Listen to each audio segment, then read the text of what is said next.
जय श्री कृष्णा। शारद पूर्णिमा रविवार 21 जुलाई गुरु पूर्णिमा का व्रत रखा जाएगा। इस दिन गुरु की पूजा करनी चाहिए और कथा सुननी चाहिए। सत्यनारायण भगवान की व्रत कथा सुनेंगे।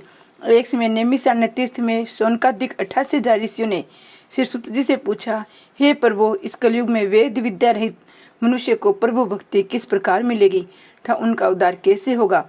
इसलिए हे मुनि श्रेष्ठ, कोई ऐसा तप कहिए जिससे थोड़े समय में पुण्य प्राप्त हुए तथा मनवांछित फल मिले। वह कथा सुनने की हमारी इच्छा है। सर्वशास्त्र ज्ञाता श्री सूत जी बोले, हे वैष्णव में पूज्य, आप सब ने सर्व प्राणियों के हित की बात पूछी है। अब मैं उस श्रेष्ठ व्रत को आप लोगों में कहूँगा जिस व्रत को नारद जी ने लक्ष्मी नारायण से पूछा था। लक्ष्मी पति ने मुनि श्रेष्ठ नारद से कहा था, सो सब ध्यान से सुनो। एक समय योगी राज नारद जी दूसरों के हित की इच्छा से अनेक लोकों में घूमते हुए मृत्यु लोक में आ पहुंचे। वहाँ बहुत योनियों में जन्मे हुए प्राय सभी मनुष्य को अपने कर्मों के द्वारा अनेक दुखों से पीड़ित देखकर किसी यत्न के करने से निश्चय इनके दुखों का नाश हो सकेगा, ऐसा मन में सोचकर विष्णु लोक को गए। वहाँ श्वेत वर्ण चारों भुजाओं वाले देवों के इस नारायण को, जिनके हाथों में शंख चक्र गदा और पद्म थे तथा बनमाला पहने हुए थे, देखकर स्तुति करने लगे। हे भगवान, आप अत्यंत शक्ति से संपन्न हैं।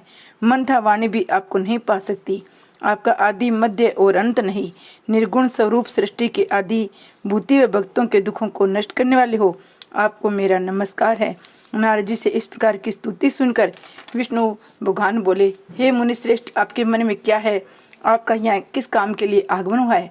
निसंकोच होकर आप मुझसे कहो। तब नारद मुनि बोले, मृत्युलोक में सब मनुष्य जो अनेक योनियों में पैदा हुए हैं, अपने अपने कर्मों के द्वारा अनेक प्रकार के दुखों से दुखी हो रहे हैं। हे नाथ, मुझ पर दया रखते हो तो बताइए कि उन मनुष्यों के सब दुख थोड़े से प्रयत्न से कैसे दूर हो सकते हैं। श्री भगवान जी बोले, हे नारद, मनुष्यों की भलाई के लिए तूने मुझसे बहुत अच्छी बात पूछी है। जिस काम के करने से मनुष्य मोह से छूट जाता है, वह कथा मैं तुमको कहता हूँ, सुनो। भूत पुण्य को देने वाला स्वर्ग तथा मनुष्य लोग दोनों में दुर्लभ एक व्रत है। आज मैं प्रेम से होकर तेरे से कहता हूँ, सत्यनारायण जी का व्रत अच्छी तरह विधान पूर्वक करके मनुष्य तुरंत यहाँ सुख भोग कर मरने पर मोक्ष को प्राप्त होता है।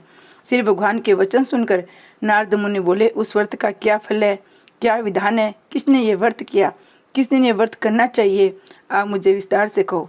भगवान बोले, दुख शोक आदि को दूर करने वाला, धन धान्य को बढ़ाने वाला, सौभाग्य तथा संतान को देने वाला, सब स्थानों पर विजय करने वाला, भक्ति और श्रद्धा के साथ किसी भी दिन मनुष्य श्री सत्यनारायण की शाम के समय ब्राह्मणों और बंधुओं के साथ धर्मपरायण होकर पूजा करे, भक्ति भाव से स्वाय दे, नवेद, केले का फल, घी, दूध और गेहूं का चूर्ण लेवे, गेहूं के अभाव में साठी का चूर्ण, शक्कर था गुड़ ले, सब भक्षण योग्य पदार्थ जमा करके स्वाय पे अर्पण कर देवे, बंधुओं सहित भोजन करावे, भक्ति के साथ समय भोजन करे, नृत्य गीत आदि का आचरण कर सत्यनारायण भगवान को स्मरण कर समस्त समय व्यतीत करे। इस तरह का व्रत करने पर मनुष्य की इच्छा निश्चित ही पूरी हो सकती है। विशेषकर कली काल में भूमि पर ये मोक्ष का सरल उपाय है। सत्यनारायण व्रत कथा का प्रथम अध्याय समाप्त। दूसरा अध्याय।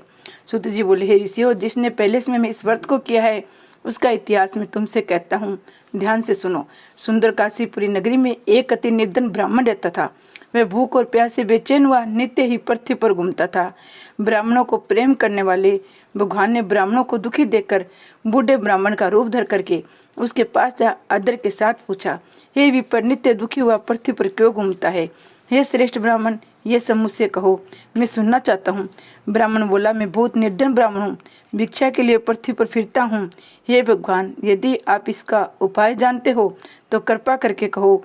वृद्ध ब्राह्मण बोला, सत्यनारायण भगवान मनवांछित फल को देने वाले हैं, इसलिए हे ब्राह्मण, तू उनका पूजन करें, जिसके करने से मनुष्य सब दुखों से मुक्त होता है। ब्राह्मण को सारा व्रत का विधान बताकर बूढ़े ब्राह्मण का रूप धारण करने वाले सत्यनारायण भगवान अंतर ध्यान हो गए। जिस व्रत को वृद्ध ब्राह्मण ने बतलाया है मैं उसको करूँगा। ये निश्चय करने पर उसे रात में नींद भी नहीं आई। वह सवेरे ही उठा, सत्यनारायण के व्रत का निश्चय करके भिक्षा के लिए चल दिया। उस दिन उसको भिक्षा में बहुत धन मिला, जिससे बंधु बांधवों के साथ उसने सत्यनारायण का व्रत किया। इसके करने से वह ब्राह्मण सब दुखों से छूटकर अनेक प्रकार की संपत्तियों से युक्त हुआ। उसमें से वह ब्राह्मण हर मास व्रत करने लगा। इस तरह सत्यनारायण भगवान के इस व्रत को जो करेगा वह सब पापों से छूटकर मोक्ष को प्राप्त होगा। आगे जो पृथ्वी पर सत्यनारायण व्रत करेगा वह मनुष्य सब दुखों से छूट जाएगा। इस तरह नारद जी ने नारायण को कहा हुआ ये व्रत तुमसे कहा है। हे विप्रो, मैं और क्या कहूँ। ऋषि बोले, हे मुनीश्वरो, संसार में इस ब्राह्मण से सुनकर किस किस ने इस व्रत को किया वह सब सुनना चाहता हूँ। इसके लिए हमारे मन में श्रद्धा है। सूर्य जी बोले, हे मुनियो, जिसने इस व्रत को किया है वह सब सुनो। एक समय वह ब्राह्मण धन और ऐश्वर्य के अनुसार बंधु बांधवों के साथ व्रत करने को तैयार हुआ। उसी समय एक लकड़ी बेचने वाला बूढ़ा आया। बाहर लकड़ियों को रखकर ब्राह्मण के मकान में गया। प्यास से दुखी लकड़हारे ने उसको व्रत करते देखकर लकड़हारा ब्राह्मण को नमस्कार करके कहने लगा, आप ये क्या कर रहे हो? इसके करने से क्या फल मिलता है? कृपा करके मुझसे बताइए। ब्राह्मण ने कहा, सब मनोकामनाओं को पूरा करने वाला ये सत्यनारायण भगवान का व्रत है। इसकी कृपा से मेरे यहाँ धन धान्य आदि की वृद्धि हुई है। ब्राह्मण से इस व्रत के बारे में जानकर लकड़हारा बहुत ही प्रसन्न हुआ। चन्ना मत ले प्रसाद खाने के बाद अपने घर को गया। लकड़हारे ने मन में इस प्रकार का संकल्प किया कि आज ग्राम में लकड़ी बेचने से जो धन मुझे मिलेगा उसी से मैं सत्यनारायण देव का उत्तम व्रत करूंगा। ये मन में विचार कर वह बूढ़ा ब्राह्मण लकड़ियां अपने सिर पर रखकर जिस नगर में धनवान लोग रहते थे वे ऐसे सुंदर नगर में गया। उसे रोज वहां पर उसे उन लकड़ियों का दाम पहले दिनों से चौगुना मिला।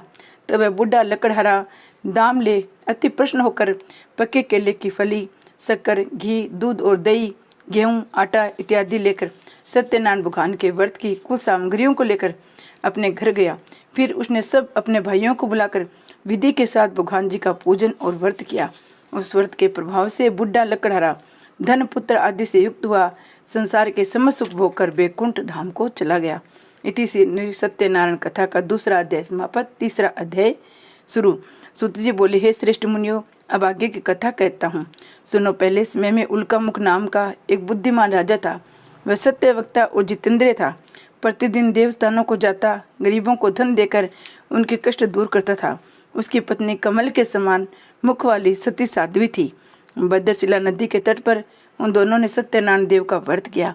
उसमें वहां एक साधु वैश्य आया। उसके पास व्यापार के लिए बहुत सा धन था। नाव को किनारे पर ठहराकर राजा के पास गया। राजा को व्रत करते हुए देखकर विनय के साथ पूछने लगा, हे राजन, भक्ति युक्त से ये आप क्या कर रहे हैं? मेरी सुनने की इच्छा है, यह मुझे बताइए। राजा बोला, हे साधु, अपने बांधवों के साथ पुत्र आदि की प्राप्ति के लिए ये महाशक्तिमान सत्यनारायण भगवान का व्रत व पूजन किया जा रहा है। राजा के वचन सुनकर साधु आदर के साथ बोला, हे राजन, मुझसे इसका संविधान को, मैं भी आपके कथानुसार इस व्रत को करूँगा। मेरे भी कोई संतान नहीं है, इससे मेरे संतान निश्चित होगी। राजा से संविधान सुनकर व्यापार से निवृत्त हो आनंद के साथ घर गया। साधु ने अपनी स्त्री से संतान देने वाले उस व्रत का समाचार सुनाया। कहा कि जब मेरे संतान होगी तब मैं इस व्रत को करूँगा। साधु ने ऐसे वचन अपनी स्त्री लीलावती को कहे। एक दिन उसकी स्त्री लीलावती पति के साथ आनंदित हो सांसारिक धर्म में प्रवृत्त होकर सत्यनारायण भगवान की कृपा से गर्भवती हो गई। 10वें महीने में उसकी एक सुंदर कन्या का जन्म हुआ। दिन दिन वह इस तरह बढ़ने लगी जैसे शुक्ल पक्ष का चंद्रमा बढ़ता है। कन्या का नाम कलावती रखा गया। तो लीलावती ने मीठे शब्दों में अपने पति से कहा, आपने जो संकल्प किया हुआ था कि भगवान का व्रत करूंगा, अब आप उसे करिए। साधु बोला, हे प्रिय, इसके भय पर करूंगा। अपनी पत्नी को आश्वासन दे वे नगर को गया। कलावती पितृगृह में वृद्धि को प्राप्त हो गई। साधु ने जब नगर में सखियों के साथ अपने पुत्री को देखा तो तुरंत ही दूत बुलाकर कहा, पुत्री के वास्ते कोई सुयोग्य वर देख कर लाओ। साधु की आज्ञा पाकर दूत कंचनगर पहुंचा। वहां पर बड़ी खोज करके देखभाल कर लड़की के वास्ते सुयोग्य वनिक पुत्र को ले आया। उस सुयोग्य लड़के को देखकर साधु ने अपने भाई बंधुओं सहित प्रसन्नचित हो अपनी पुत्री का विवाह उसके साथ कर दिया। किंतु दुर्भाग्य से वह किसमें भी उस व्रत को करना भूल गया। तब श्री भगवान क्रोधित हो गए। श्राप दिया कि तुम्हें दारुण दुख प्राप्त होगा। अपने काम में कुशल साधु बनिया अपने जमाता सहित समुद्र के समीप रत्नगर पहुंचे। वहां दोनों ससुर जवाई चंद्रकेतु राजा के नगर में पहुंचे और व्यापार करने लगे। एक रोज भगवान सत्यनारायण की माया से प्रेरित कोई चोर राजा का धन चुरा कर सिंह जा रहा था, किंतु पीछे से राजा के दूतों को आता देखकर चोर ने घबराकर भागते भागते धन को वहीं चुपचाप रख दिया जहाँ वे दोनों ससुर जवाई ठहरे हुए थे। तब दूतों ने साधु वैश्य के पास राजा के धन को रखा देखकर दोनों को बांध कर ले गए। प्रसन्नता से दौड़ते हुए राजा के समीप जाकर बोले, ये 2 चोर हम पकड़ कर लाए हैं, देखकर आज्ञा दे। राजा की आज्ञा से उनको कठिन कारावास में डाल दिया गया। उनका धन राजा ने छीन लिया। उसी श्राप द्वारा उसकी पत्नी भी घर पर बहुत दुखी हुई। घर पर जो धन रखा था वह चोर चुरा कर ले गए। शारीरिक व मानसिक पीड़ा से, भूख प्यास से अति दुखी तो अन्न की चिंता में कलावती एक ब्राह्मण के घर गई। वहाँ उसने सत्यनारायण का व्रत होते देखा। वहाँ उसने कथा सुनी, प्रसाद ग्रहण करके रात को घर में आई। माता ने कलावती से कहा, हे पुत्री, दिन में कहाँ रही, वह तेरे मन में क्या है? कलावती बोली, हे माता, मैंने एक ब्राह्मण के घर सत्यनारायण का व्रत देखा है। कन्या के वचन सुनकर लीलावती भगवान के पूजन की तैयारी करने लगी। लीलावती ने परिवार और बंधुओं सहित भगवान का पूजन किया और ये वर मांगा कि मेरे पति और दामाद सिंह घर आ जावे, और प्रार्थना की कि हम सबका अपराध क्षमा करो। सत्यनारायण भगवान इस व्रत से संतुष्ट हो गए। राजा चंद्रकेतु को स्वप्न में दिखाई दिए। कहा, हे राजन, दोनों बंदी वे से अपराधी छोड़ दो और उनका सब धन जो तुमने ग्रहण किया है दे दो, नहीं तो तेरा धन, राज्य, पुत्र आदि सब नष्ट कर दूंगा। राजा को ऐसा वचन कहकर भगवान अंतर ध्यान हो गए। प्रातःकाल राजा चंद्रकेतु ने सभा में अपना स्वप्न सुनाया। दोनों वणिक पुत्रों को केस से मुक्त करके सभा में बुलाया। दोनों ने आते राजा को नमस्कार किया। राजा मीठे वचनों से बोले, हे महानुभाव, भाग्यवंश ऐसा कठिन दुख प्राप्त हुआ है, अब कोई भय नहीं। ऐसा कहकर राजा ने उनको नए नए वस्त्राभूषण पहनाए।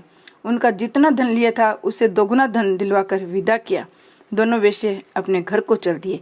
इति सत्यनारायण व्रत कथा का 3 अध्याय समाप्त। 4 अध्याय।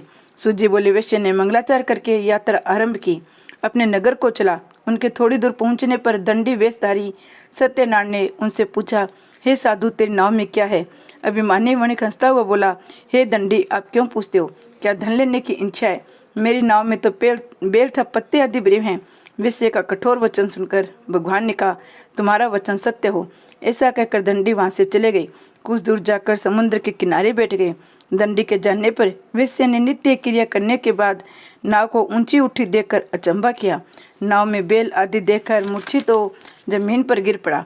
फिर मूर्छा खुलने पर बहुत ही शोक करने लगा। तब उसका दामाद बोला, आप शोक न करे, ये दंडी का श्राप है, अतः उनकी शरण में चलना चाहिए, तभी हमारी मनोकामनाएं पूर्ण होगी। दामाद के वचन सुन वह दंडी के पास पहुंचे। अत्यंत भक्ति भाव से नमस्कार करके बोले, मैंने जो आपसे असत्य वचन कहते उसको क्षमा कर दो। ऐसा कहकर महान शोकातुर रोने लगा। तब दंडी भगवान बोले, हे वणिक पुत्र, मेरी आज्ञा से बार बार तुझे दुख प्राप्त हुआ है, तू मेरी पूजा से विमुख है। साधु बोला, हे भगवान, आपकी माया से मोहित ब्रह्मा आदि भी आपके रूप को नहीं जानते, तब मैं अज्ञानी कैसे जान सकता हूँ? आप प्रश्न होइए, मैं सामर्थ्य के अनुसार आपकी पूजा करूँगा, मेरी रक्षा करो। पहले के समान नौका में धन भर दो। उनके भक्ति युक्त वचन सुनकर भगवान प्रश्न हो गए। उसकी इच्छा अनुसार वर देकर भगवान अंतर ध्यान हो गए। तब उन्होंने नाव पर आकर देखा, नाव धन से परिपूर्ण है। फिर वे भगवान सत्यदेव का पूजन करके साथियों सहित अपने नगर को चले। जब अपने नगर के निकट पहुंचे तब दूत को घर भेजा। दूत ने साधु के घर जा उसकी स्त्री को नमस्कार करके कहा, साधु अपने दामाद सहित इस नगर के समीप आ गए हैं। ऐसा वचन सुसती ने बड़े हर्ष के साथ सत्यदेव का पूजन करके इस पुत्री से कहा, मैं अपने पति के दर्शन को जाती हूँ, तू कार्य पूर्ण करके शीघ्र आना। माता के वचन सुनकर कलावती प्रसाद को छोड़ के पति के पास गई। प्रसाद की अवज्ञा के कारण सत्यदेव ने रुष्ट हो उनके पति को नाव से पानी में डुबो दिया। कलावती अपने पति को न देखकर रोती हुई जमीन पर गिर गई। इस तरह नौका को डूबा हुआ कन्या को रोता हुआ साधु दुखी तो बोला, हे प्रभु, मुझसे या मेरे परिवार से जो भूल हुई है उसे क्षमा करो। उसके दीन वचन सुनकर सत्यदेव प्रश्न हो गई। आकाशवाणी हुई, हे साधु, तेरी कन्या मेरे प्रसाद को छोड़कर आई है, इसलिए इसका पति अदृश्य हुआ है। यदि वे घर जाकर प्रसाद खाकर लौटे तो उसे इसका पति अवश्य मिलेगा। आकाशवाणी से ऐसा सुनकर कलावती ने घर पहुंचकर प्रसाद खाया। फिर उसने आकर अपने पति के दर्शन किए तो वैसे परिवार के सब लोग प्रश्न हुए। फिर साधु ने बांधों से सत्यदेव का विधि पूर्वक पूजन किया। उस दिन से हर पूर्णिमा संक्रांति को सत्यनारायण का पूजन करने लगा। फिर इस लोक का सुख भोग कर स्वर्ग को चला गया। इति श्री सत्यनारायण व्रत कथा का 4 अध्याय समाप्त। 5वां अध्याय। सूजी बोले, हे ऋषियों, में और भी कथा कहता हूँ, सुनो। प्रजा पालन में लीन तुंग दुज नामक का राजा था। उसने भी भगवान का प्रसाद त्याग कर बहुत दुख पाया। एक समय वन में जाकर पशुओं को मारकर बड़ के पेड़ के नीचे आया। उसने भक्ति भाव से ग्वालों को बांधव सहित सत्यनारायण का पूजन करते हुए देखा। राजा देखकर भी अभिमानवश न वहाँ गया न नमस्कार किया। जब ग्वालों ने भगवान का प्रसाद उसके सामने रखा तो वह प्रसाद को त्याग करके अपनी सुंदर नगरी को चला गया। वहाँ उसने अपना सब कुछ नष्ट पाया तो वह जान गया ये सब कुछ भगवान ने किया है। तो वह विश्वास करके ग्वालों के समीप गया, विधि पूर्वक पूजन करके प्रसाद खाया और सत्यदेव की कृपा से सब जैसा था वैसा हो गया। शुकबो को मरने पर स्वर्गलोक हो गया। जो मनुष्य इस परम दुर्लभ व्रत को करेगा भगवान की कृपा से उसे धन धान्य की प्राप्ति होगी। निर्धन धनी होता है, बंदी बंधन से मुक्त होकर निर्भय हो जाता है, संतानहीनों को संतान प्राप्त होती है, सब मनोरथ पूर्ण होकर अंत में वैकुंठ धाम को जाता है। जिन्होंने पहले इस व्रत को किया है उसके दूसरे जन्म की कथा कहता हूँ। वर्षतानंद ब्राह्मण सुदामा का जन्म लेकर मोक्ष को पाया। उल्का मुख नाम का राजा दशरथ होकर वैकुंठ को प्राप्त हुआ। साधु नाम के वैश्य ने मोर ध्वज बनकर अपने पुत्र को आर्य से चीरकर मोक्ष को प्राप्त किया। महाराज तुंगध्वज ने समय भू होकर भगवान के भक्ति युक्त कर्म को मोक्ष को प्राप्त किया। सत्यनारायण व्रत कथा समाप्त। जय सत्यनारायण भगवान की जय हो।